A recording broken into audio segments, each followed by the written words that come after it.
Hey everyone, welcome to This Explainer. Okay, let's dive right into this. The 2026 FIFA World Cup is coming to North America. And honestly, the scale of this thing is completely unprecedented. We're talking 104 matches spread across 16 host cities in the US, Canada, and Mexico.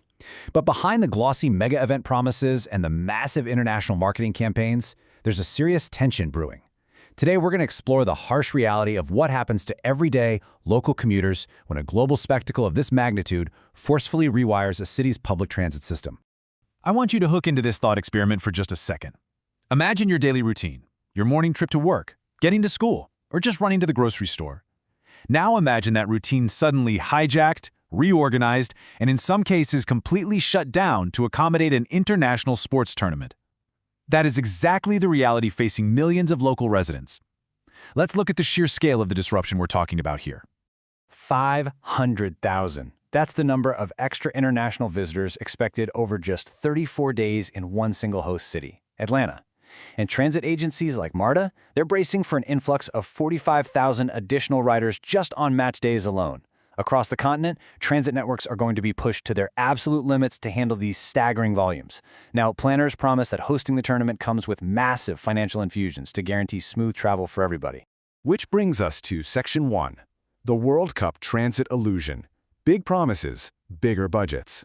To keep these cities moving, the Federal Transit Administration allocated a massive $103 million transit subsidy, distributed across the host cities. Places like the New York-New Jersey region received $10.4 million, LA got $9.6 million, and Boston got $8.7 million.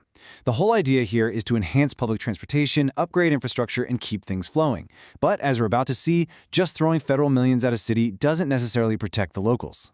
Moving to Section 2, cannibalizing the daily commute, sacrificing the locals. On the ground, transit agencies are actually cannibalizing their own networks. Look at the stark contrast at the MBTA over in Boston. The matchday fan experience gets 14 dedicated nonstop express trains running from South Station directly to Gillette Stadium. But to pull that off, it's not like they have extra trains just sitting around. So what do? They take them from the commuters. The daily commuter experience becomes a total nightmare. Connecting trains on the Fall River Line? Suspended. Weekend service on the Needham Line? Canceled. Stockton Line trains are literally being replaced by shuttle buses. The system is just being hollowed out for the fans. And it gets even more extreme in New York and New Jersey.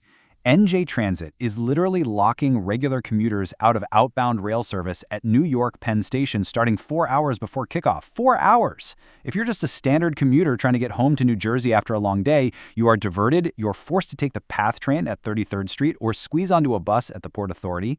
The local commuter is basically treated as an obstacle to the main event. And the really crucial point here is that our infrastructure is already incredibly fragile. Representative Nellie Poo recently sounded the alarm in a letter to Amtrak about this very thing. Why? Because 80% of NJ Transit's passenger trips operate on Amtrak's Northeast Corridor, and that corridor is severely decaying. Summer temperatures in those tunnels can hit 128 degrees, literally deforming the steel rails into what engineers call sun kinks. You're forcing unprecedented crowds onto a system that can barely handle a hot Tuesday. Let's look at Section 3, sacrificing local bus routes, stranded workers and students. To see who really pays the price for this, let's zoom back in on Atlanta. On match days, MARTA is outright canceling dozens of essential commuter bus routes to reallocate those resources for the tournament. We're talking Route 2, Route 7 serving Southside residential neighborhoods, Route 10 serving the Atlanta University Center, plus Routes 21, 26, and 55. Look, these aren't just lines on a map. These are the actual veins of the city for people who rely on public transit to get to their jobs, clinics, and classes. And the crazy part is, the reason this is happening is due to massive structural delays. MARTA had banked on rolling out a brand new $700 million fleet of high-tech trains just in time for the World Cup. But they failed safety certifications and are heavily delayed. So to make up for that shortfall and handle 500,000 visitors using older trains, they are actively cutting lifelines for local residents. Students and workers in the South Side are being stranded with absolutely no alternative way to commute. Section 4. Car-centric cities fumble transit. The multimodal mess. Take a place like Arlington, Texas. Arlington is a city of nearly 400,000 people with absolutely zero municipal public transit. So, how do 80,000 fans get to a stadium without cars? Well, it requires a grueling four-step workaround. First, you take a regional commuter rail to an airport station. Then, you transfer to a massive fleet of 125 private charter buses. Next, you ride to a remote hub miles away. And finally, you have to walk a half mile to the gates, completely exposed to the 100-degree Texas summer heat. The whole thing takes over an hour and a half. This perfectly highlights the structural setbacks across totally different regions. In Arlington, the complete lack of transit forces this ad hoc charter bus system that ends up displacing massive amounts of local traffic. Over in Los Angeles, even with their massive transit network, SoFi Stadium lacks a direct rail connection. So planners are forced to rely on a complex hub-and-spoke shuttle bus network that just gets caught in legendary California traffic, frustrating locals who are just trying to navigate their own city. Moving on to Section 5. Who pays for the spectacle? The financial deficit. When we finally stop and ask who is actually paying for this spectacle, the numbers from the MBTA in Boston are pretty revealing.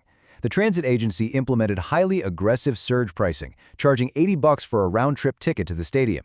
But check this out. Even if they sell out every single one of those expensive tickets, they only generate $11.2 million. Add in the $12 million in federal subsidies, and you still have a total operating cost of $35.5 million. That leaves a $12.3 million deficit that falls squarely on the shoulders of local taxpayers. The public is essentially subsidizing the logistical arm of a highly profitable private mega event. Let's look at Section 6, the emotional toll, displacement and disruption. Because look, the financial burden is really just one piece of the puzzle here. We have to look at the human element. The constant disruptions carry a profound emotional toll.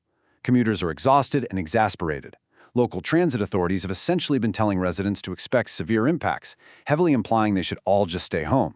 But as one frustrated New Jersey transit commuter pointed out on a local forum, not everyone can work remotely. For service workers, healthcare professionals, and retail staff, skipping work for a month of soccer matches simply isn't an option. The disruption is so severe that it's actually bred a kind of cynical, dark humor among locals. Another rider joked, "Sick days, just tell him the train was sick."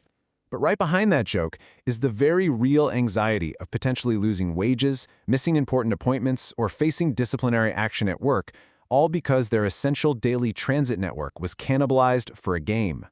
And sadly, this disruption goes far beyond just being late to work. In Mexico City, the tournament prep has led to direct socioeconomic displacement. Public funds were literally diverted away from desperately needed urgent repairs on their crumbling metro system. Instead, that money was funneled into superficial cosmetic beautification projects around the Azteca Stadium.